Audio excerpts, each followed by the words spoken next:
8 campos ensangrentados. La horda se introdujo en el paso de Bremen poco antes del mediodía. Hubieran deseado anunciar su glorioso ataque con cantos de guerra, pero comprendían que una cierta cautela era necesaria para llevar a buen fin el plan de batalla de Debernesan.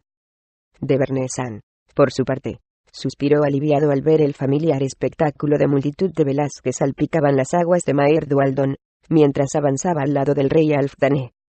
Estaba convencido de que los iban a pillar a todos por sorpresa y sonrió con ironía al darse cuenta de que en algunos de los barcos ondeaba ya la bandera roja indicadora de que habían pescado. Más riqueza para los vencedores, murmuró para sus adentros. Los bárbaros todavía no habían empezado a cantar cuando la tribu del oso se separó del grupo y se encaminó hacia la ciudad de Thermalaine, aunque la columna de polvo que alzaban a su paso podría haber servido de advertencia a algún observador atento de que algo fuera de lo corriente estaba ocurriendo. Continuaron avanzando hacia Brinsander, y entonaron las primeras notas de su canto cuando apareció ante sus ojos la bandera de la ciudad principal. Las fuerzas combinadas de las 4 ciudades de Maerdualdon permanecían ocultas en Thermalaine. Su objetivo era realizar un ataque rápido y severo a la pequeña tribu que se disponía a invadir la ciudad, acabar con ellos lo antes posible y luego prestar ayuda a Brinsander, atrapando al resto de la horda entre 2 ejércitos. Kemptetargos estaba al mando de esta operación, pero había concedido el primer golpe a Agorual, portavoz de la ciudad en cuestión. Las antorchas prendieron fuego a los primeros edificios de la ciudad al hacer su entrada el salvaje ejército de Halfdane. Thermalaine era la segunda ciudad pesquera, después de Targos, en población, pero era una ciudad dispersa y desordenada, con casas desperdigadas en una amplia zona, separadas por anchas avenidas. Sus habitantes eran amantes de la vida privada y de la amplitud, lo cual otorgaba a la ciudad un aire de soledad que contrarrestaba con la cantidad de gente que allí vivía. Sin embargo, Debernesan se dio cuenta de que las calles parecían inusualmente desiertas, y, aunque mencionó su preocupación al rey bárbaro que caminaba a su lado, Halfdane le aseguró que las ratas habían optado por esconderse ante la llegada de los osos. «Hacedlos salir de sus agujeros e incendiad sus casas», gritó el rey bárbaro. «Aseguraos de que los pescadores del lago oyen los gritos de sus mujeres y ven el humo de su ciudad en llamas». Pero, de pronto, una flecha cruzó los aires y fue a clavarse en el pecho de Halfdane, donde se enterró en dirección al corazón. El atónito bárbaro bajó la vista horrorizado para ver la hiriente flecha, pero apenas pudo lanzar un último grito antes de que la oscuridad de la muerte se cerrara en torno a él. Con su arco de madera de fresno, Agorual de Thermalaine había silenciado para siempre al rey de la tribu del oso, y, como si de una señal se tratase, los 4 ejércitos de Maerdualdon surgieron a la vida. Aparecieron en los tejados de todos los edificios, en las avenidas, y detrás de todas las puertas. Ante el feroz ataque de la multitud, los confusos y atónitos bárbaros comprendieron al instante que la batalla finalizaría pronto y muchos de ellos fueron heridos de muerte antes de poder siquiera preparar sus armas. Varios de los invasores, acostumbrados a la batalla, se las arreglaron para unirse en grupos, pero la gente de 10 ciudades, que luchaba por sus hogares, sus vidas, y las de sus seres queridos, armados con arcos y escudos forjados por enanos, contraatacaron al instante, y, sin temor alguno, los defensores consiguieron diezmar a los invasores restantes por ser mucho más numerosos. En una avenida situada en un extremo de Thermalaine, Regis avanzaba oculto en una pequeña carreta cuando vio pasar a 2 bárbaros, huyendo de la batalla. El halfling titubeó ante el dilema, no quería ser tildado de cobarde, pero tampoco tenía intención de participar en la guerra de los humanos. Cuando pasó el peligro, bajó del carro y reflexionó sobre cuál sería el paso siguiente. De pronto, un hombre de cabellos oscuros, que supuso sería miembro del ejército de 10 ciudades, se introdujo en la avenida y descubrió al halfling. Regis supo que se había acabado el juego de ocultarse y consideró que había llegado el momento de dar el primer paso. «2 de esos canallas acaban de pasar por aquí», gritó al sureño de cabellos oscuros. «Ven, si nos apresuramos podremos alcanzarlos». Sin embargo, Debernesan tenía otros planes.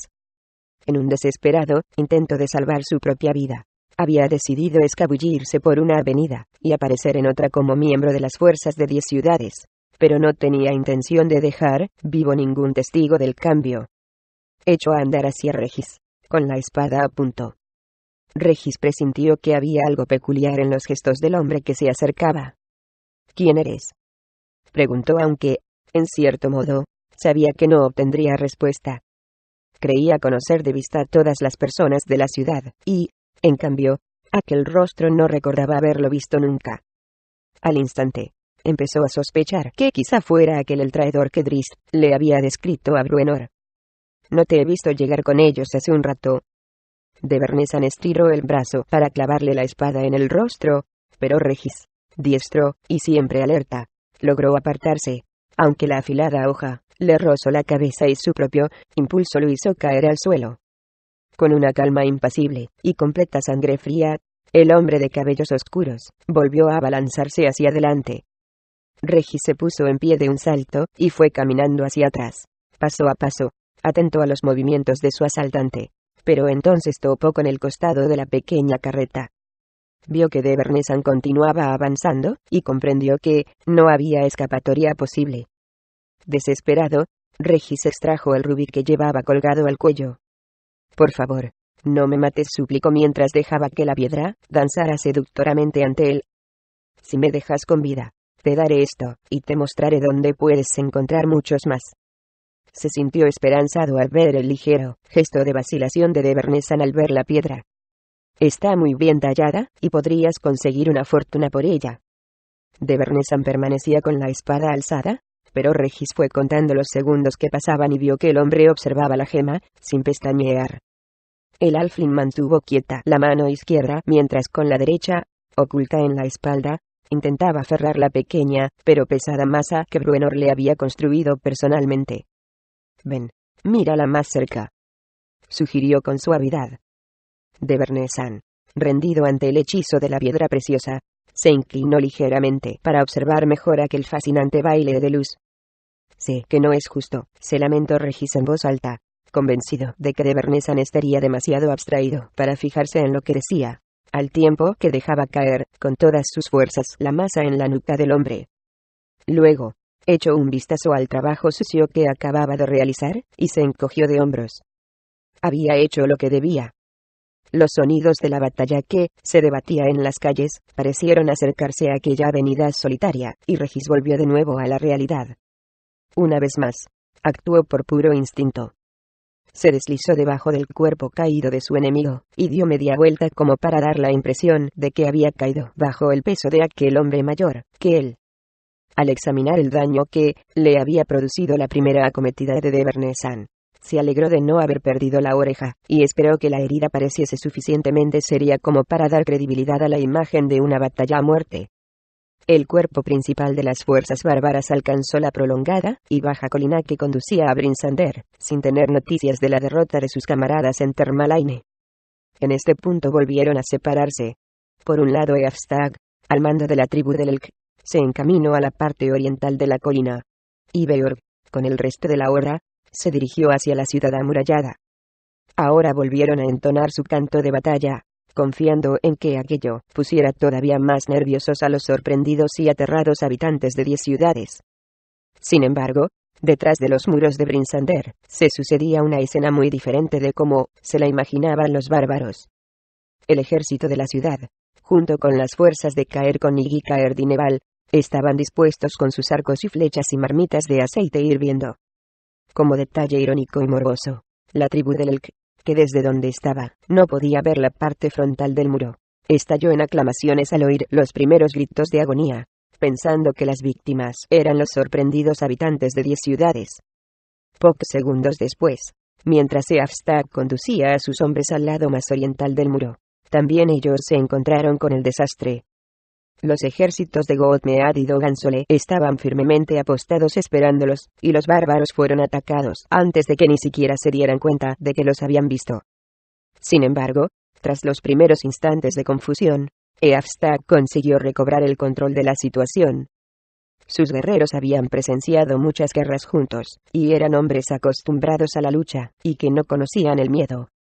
Incluso con las bajas del primer ataque, la fuerza que tenían ante ellos no los sobrepasaba en número, y Eafstag confiaba en que podrían vencer con rapidez a los pescadores, y que aún quedaría con hombres disponibles. Pero en aquel momento el ejército de Cielo Oriental apareció en la carretera del este, cantando a voz en grito como lo habían hecho los bárbaros, y atacó a los invasores por el flanco izquierdo. Y cuando Eafstag, todavía ileso, acababa de ordenar a sus hombres que realizaran los ajustes necesarios para protegerse contra esa nueva fuerza, 90 aguerridos y bien armados enanos aparecieron a sus espaldas. La horda de enanos, con el semblante ceñudo, atacaron en una formación en ángulo, con Bruenor a la cabeza, y derribaron bárbaros, como si segaran hierba alta con guadañas.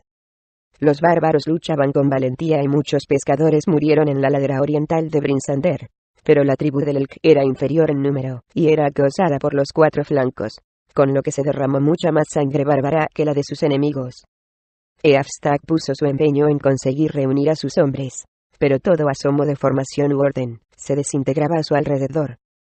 Horrorizado, el rey se dio pronto cuenta de que todos sus hombres iban a morir a menos que pudieran encontrar una vía de escape hacia la relativa seguridad de la tundra. Eafstag mismo, que nunca se había batido en retirada en una batalla, hizo un último intento a la desesperada.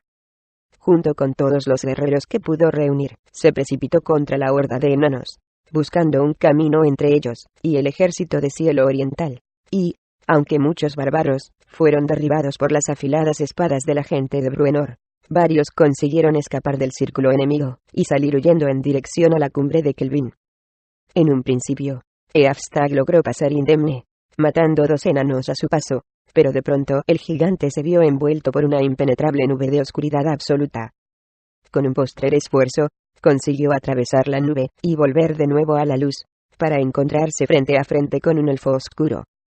Bruenor llevaba ya 7 muescas en el mango de su hacha, y se disponía a contabilizar la 8ª en un joven bárbaro, alto y desgarbado que, a pesar de ser demasiado joven para mostrar el más mínimo indicio de pelo en el rostro bronceado, sostenía el estandarte de la tribu de los Elk con la compostura de un guerrero experto.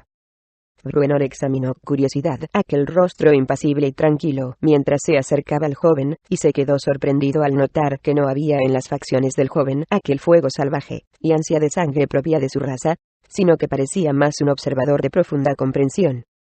El enano se dio cuenta de que en el fondo lamentaba tener que matar a una persona tan joven y peculiar, y su pena lo hizo vacilar ligeramente cuando ambos se encontraron en el campo de batalla.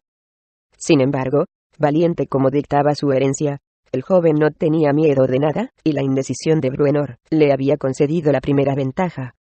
Con mortífera precisión, dejó caer la vara del estandarte sobre la cabeza de su enemigo. El tremendo impacto abolló el casco de Bruenor, y dejó al enano medio atontado. Pero, duro como la piedra que estaba acostumbrado a minar, Bruenor se colocó ambas manos en las caderas, y alzó la vista hacia el bárbaro, quien estuvo a punto de dejar caer la vara al ver que el enano todavía seguía en pie. «Niño tonto», gruñó Bruenor mientras de un golpe de hacha le dañaba ambas piernas. «¿No te ha dicho nunca nadie que no debes golpear a un enano en la cabeza?» El joven intentó a la desesperada ponerse de nuevo en pie, pero Bruenor lo golpeó con todas sus fuerzas en el rostro con el escudo de hierro. «8», exclamó el enano mientras echaba una ojeada a su alrededor en busca de la 9ª víctima. Sin embargo, durante un instante, miró por encima del hombro hacia atrás para examinar de nuevo al joven muerto, y sacudió la cabeza al pensar en la pérdida de uno tan alto y erguido, con ojos inteligentes además de fuerza física, una combinación poco habitual entre los salvajes y feroces nativos del lago del viento helado. La rabia que sentía Eafstag se duplicó al ver que su nuevo enemigo era un elfo oscuro. «Perro embrujado», aulló al tiempo que alzaba su hacha enorme hacia el cielo. Pero, mientras él hablaba, Drizzt chasqueó los dedos y el alto bárbaro se vio cubierto de llamas púrpuras de la cabeza a los pies. Eafstag empezó a gritar horrorizado ante aquel fuego mágico, aunque las llamas no le quemaban la piel. Drizzt se abalanzó hacia adelante, haciendo girar sus 2 cimitarras con más rapidez de la que el rey bárbaro podía captar. La sangre le fluía en abundancia por multitud de pequeñas heridas, pero Eafstag apenas si pareció percatarse. La gran hacha cayó en picado, y, aunque Drizzt pudo desviar el golpe, el esfuerzo le dejó entumecido el brazo. El bárbaro volvió a alzar el hacha, pero esta vez Drizzt consiguió apartarse de aquel barrido mortal, y, ante el rápido giro del elfo, Eafstag perdió el equilibrio por el impulso del arma, y, por un momento, quedó indefenso. Drizzt no titubeó y clavó una de las afiladas hojas en un costado del bárbaro. Eafstag aulló de dolor, y lanzó un golpe con el brazo al aire. Drizzt, que creía que su último ataque había sido fatal, se quedó totalmente sorprendido cuando el manotazo del bárbaro lo golpeó en la cara y lo lanzó por los aires. El bárbaro se abalanzó sobre él a toda prisa, intentando acabar con aquel peligroso oponente antes de que recobrara el pie. Pero Drizzt era ágil como un gato. Rodó por el suelo, y se dispuso a resistir el ataque de Eafstag con una de sus cimitarras firmemente sujeta. El hacha pasó por encima de la cabeza del elfo, sin rozarlo, y el sorprendido bárbaro, sin poder detener su impulso, cayó sobre la afilada hoja de su adversario.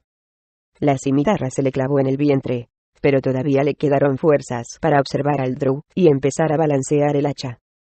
Drizzt, convencido ya de la fuerza sobrehumana del bárbaro, había permanecido esta vez en guardia. Clavó de nuevo su arma en la panza de su enemigo, y le abrió de lado a lado el abdomen. El hacha de Eafstag cayó inútilmente al suelo mientras intentaba impedir que la sangre le saliera a borbotones por la herida del vientre. Balanceó la cabeza de lado a lado. Sintió que el mundo estallaba a su alrededor, y que estaba cayendo sin remedio. Varios de sus guerreros llegaron a la carrera, con enanos pisándoles los talones, y consiguieron sujetar a su rey antes de que cayera al suelo. Tal era su devoción por él que 2 de ellos lo alzaron y salieron, huyendo mientras el resto daba media vuelta para resistir el ataque de los enanos, conscientes de que no podrían aguantar mucho, pero deseando que fuera suficiente para que los otros 2 lograran llevar a un lugar seguro al rey.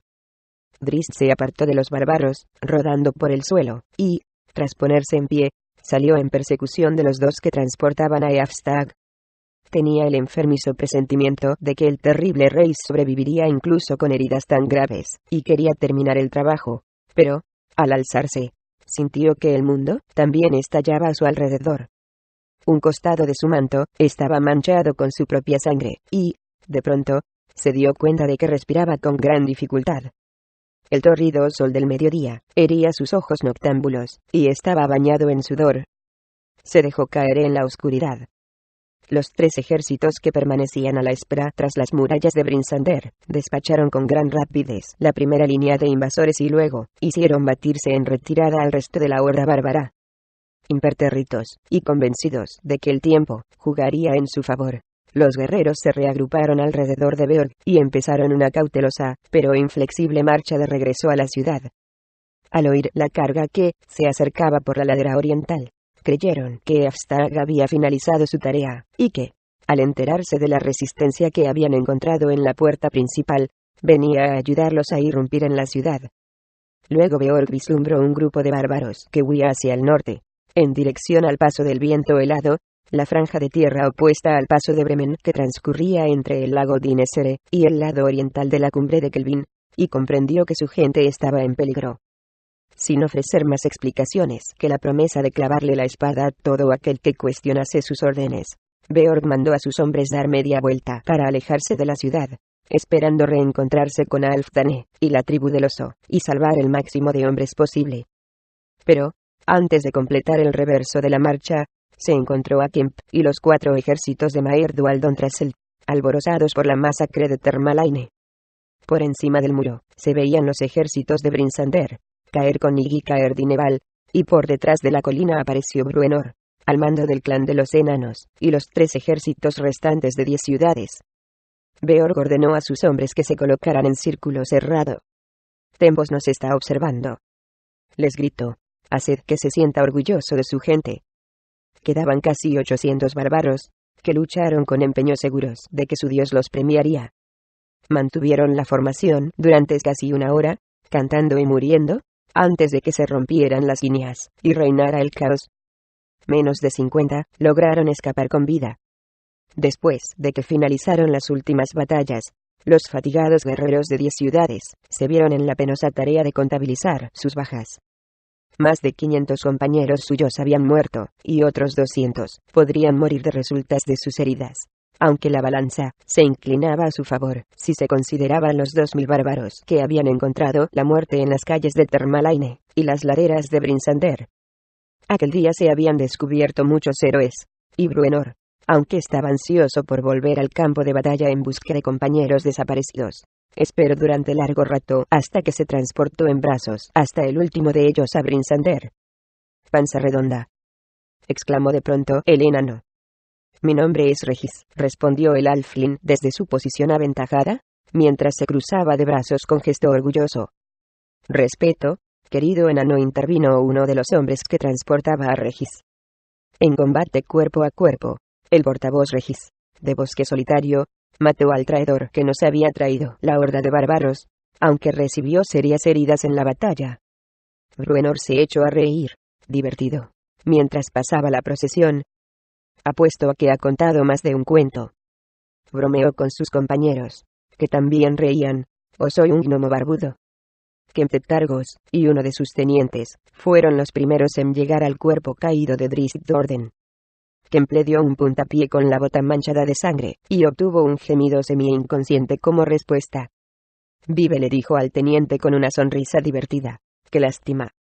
Volvió a golpear al drow con el pie, esta vez un poco más fuerte. El otro hombre se echó a reír en actitud aprobatoria, y alzó el pie para unirse al juego. De pronto, un puño emergió de la nada, y golpeó a Kemp en la barbilla con tanta fuerza que lo lanzó por encima de Drizzt, y lo hizo rodar por el suelo. El teniente dio media vuelta, e inclinó la cabeza, justo para recibir el segundo puñetazo de Bruenor en la cara.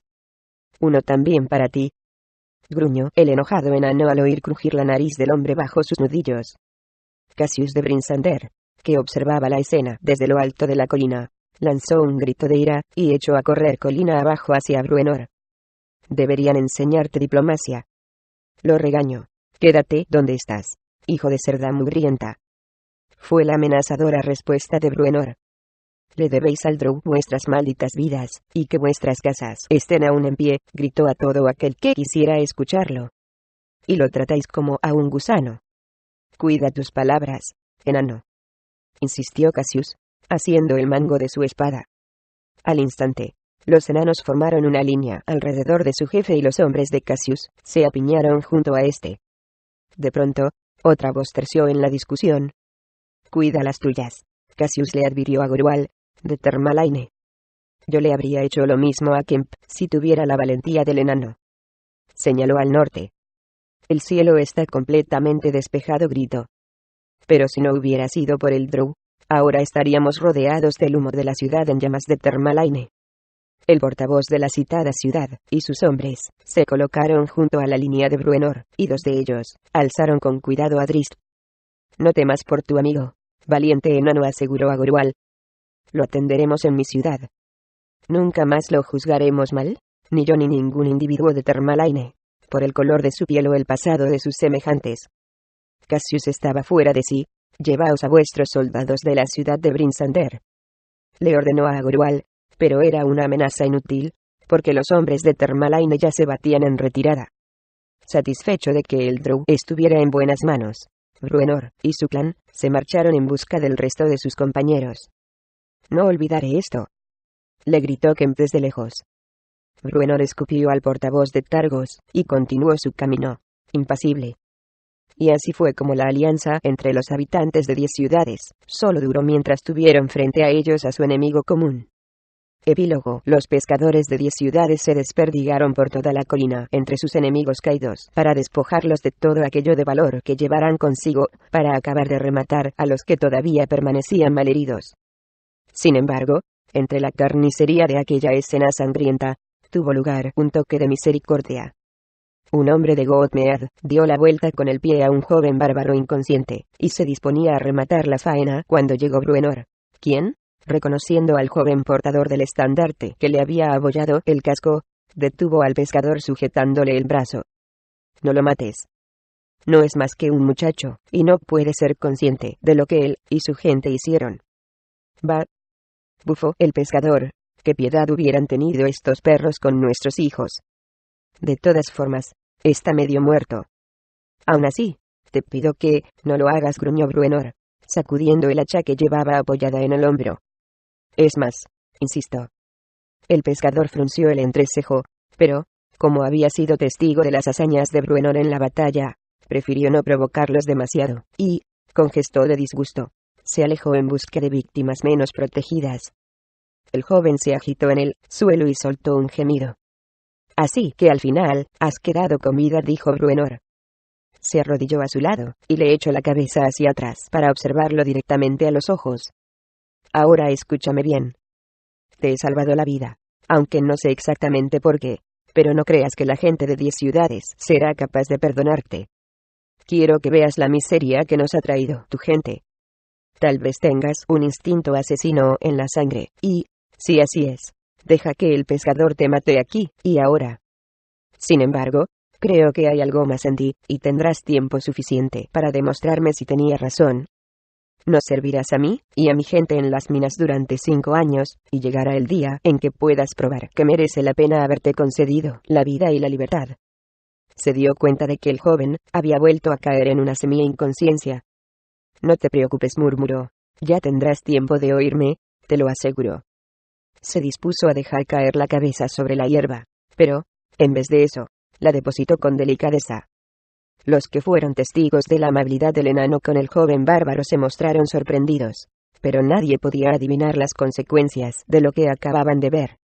Ni siquiera Bruenor, con todos sus conocimientos del carácter bárbaro, podía suponer que aquel joven, vulgar, se convertiría en el hombre que reformaría la agreste región de la tundra. Muy lejos de allí, en un amplio paso entre las elevadas cimas de la columna del mundo, Akarkesej languidecía en la cómoda vida que Crensinibon le había proporcionado. Sus esclavos goblins le habían capturado una hembra de una caravana de mercaderes para que se divirtiera, pero ahora algo más atraía su atención. Humo, columnas de humo que se alzaban hacia el límpido cielo en la dirección de 10 ciudades. Bárbaros adivinó que había oído rumores de que las tribus se estaban reuniendo cuando viajó con los demás brujos de Luskan a cielo oriental, pero no le importaba. ¿Por qué podía preocuparle? Tenía todo lo que necesitaba aquí, en Crisal Tirith, y no sentía deseos de viajar a ningún otro lugar. Al menos, no deseos que procediesen de su voluntad propia. Crensinibon era una reliquia, realmente viva en su magia, y parte de su vida era el deseo de conquistar y ordenar. La piedra de cristal no se contentaba con una existencia monótona en una desolada montaña, con un atajo de duendes como únicos sirvientes. Quería más. Quería poder.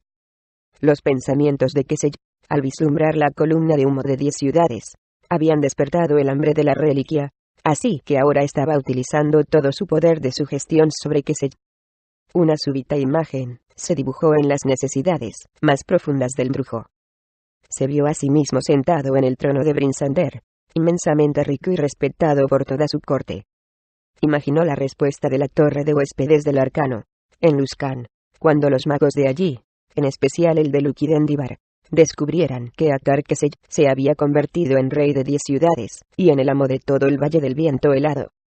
Le ofrecerían entonces el hábito de su insignificante orden. A pesar de que Kesey disfrutaba de lo lindo con aquella existencia lujosa que había encontrado, el pensamiento le atraía. Dejó que su mente continuara vagando para cumplir tarea tan ambiciosa. No debía dominar a los pescadores tal como había hecho con la tribu de goblins, ya que hasta los menos inteligentes de estos habían resistido la imposición de su voluntad durante mucho tiempo. Y, cuando algunos de ellos habían salido de las inmediaciones de la torre, recuperaron su habilidad para determinar sus propias acciones y huyeron a las montañas. No, una simple dominación no funcionaría con los humanos. Kesey meditó en la posibilidad de utilizar el poder que sentía vivo en la estructura de Crisal Tirith, fuerzas destructivas que en nada se parecían a lo que había oído hasta ahora, incluso en la torre de huéspedes. Aquello podría serle de ayuda, pero no sería suficiente. Hasta la fuerza de Crensinibon tenía sus límites, y necesitaba grandes exposiciones bajo el sol para reunir más poder, con el que reemplazar al ya utilizado. Además, en 10 ciudades, había demasiada gente desperdigada para poder agruparlos bajo una misma esfera de influencia, y Kesey no quería destruirlos a todos. Los goblins le servían, pero el brujo soñaba con tener humanos obedeciendo sus órdenes, hombres reales como los que lo habían perseguido durante toda su vida. Durante toda su vida, antes de que consiguiera la piedra. Sus meditaciones lo conducían a una única línea de razonamiento. Necesitaría un ejército. Pensó en la posibilidad de formarlo con los goblins sobre los que mandaba. Como obedecían con auténtico fanatismo todos sus deseos, aceptarían alegres morir por él. De hecho, algunos habían muerto ya por su causa, pero ni siquiera ellos eran suficientemente numerosos para invadir la vasta región de los Tres Lagos. De pronto, un diabólico pensamiento acudió a la mente del brujo, instigado de nuevo por la piedra de cristal. ¿Cuántos agujeros y cuevas hay en la extensa y rocosa región de montañas?, gritó en voz alta. ¿Y cuántos goblins, ogros, trolls y gigantes habitan en ellas? Una perversa imagen empezaba a tomar cuerpo en su cerebro. Se vio al mando de un ejército de goblins y gigantes, arrasando las llanuras, con una fuerza imparable e irresistible. ¿Cómo temblarían entonces los hombres? Se recostó sobre un suave cojín y llamó a la mujer de su nuevo harén. Tenía otro juego en mente, que también se le había ocurrido durante un sueño. Le ordenaba que suplicara, gimiera y, finalmente, le daba muerte. Aunque el brujo había decidido considerar las posibilidades de hacerse con el mando de 10 ciudades, no tenía prisa. Había mucho tiempo. Los duendes siempre podían buscarle otro juguete. Crensinibon también permanecía en paz. Había conseguido sembrar la semilla en la mente de Kesey, una semilla que germinaría en un plan de conquista. Pero, al igual que el brujo, la reliquia tampoco tenía por qué apresurarse.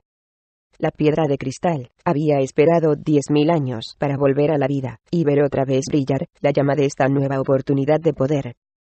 Podía esperar un poco más. Libro 2 Vulgar.